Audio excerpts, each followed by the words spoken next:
We just heard from President Biden about the current situation going on in Afghanistan. Folks, this is a failure of epic proportions, of historic proportions. It is an embarrassment to the United States and an embarrassment to the entire world. There are American citizens who are stuck in Kabul.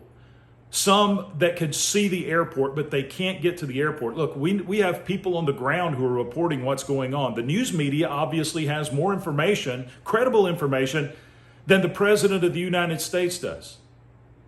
When he said in this press conference that any American that wants to come to the airport can get there just by showing their passport, that is not true.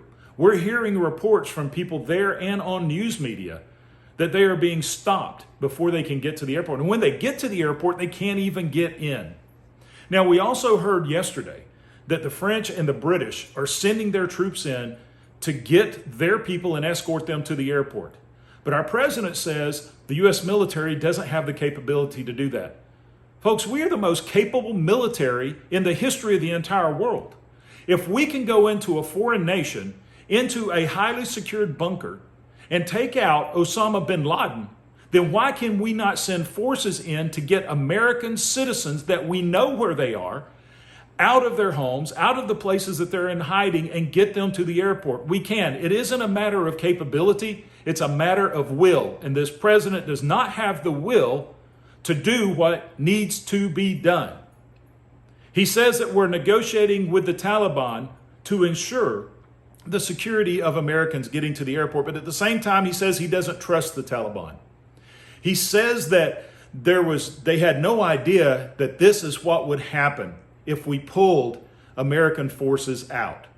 But yet, more information is coming out every day where the State Department itself, workers in the State Department, in our embassy in Kabul, sent a letter to the Secretary of State weeks ago saying this is exactly what would happen if you pull the military out. Look, when you withdraw your military, the first thing you do is you start removing your equipment or destroying that you're leaving behind. Second is you get your civilians out. Then you extract your military. This was done in reverse order of what anyone who has any experience would have done. And Joe Biden, with over 40 years of experience in the federal government, well, we expect a whole lot more than that. We must rescue American citizens first. That must be the priority. And I'm calling on you, Mr. President, to put your politics aside, admit the failure that has happened so far, and get the Americans to safety by whatever means is necessary. If we don't have the capability there at the airport, then get it there.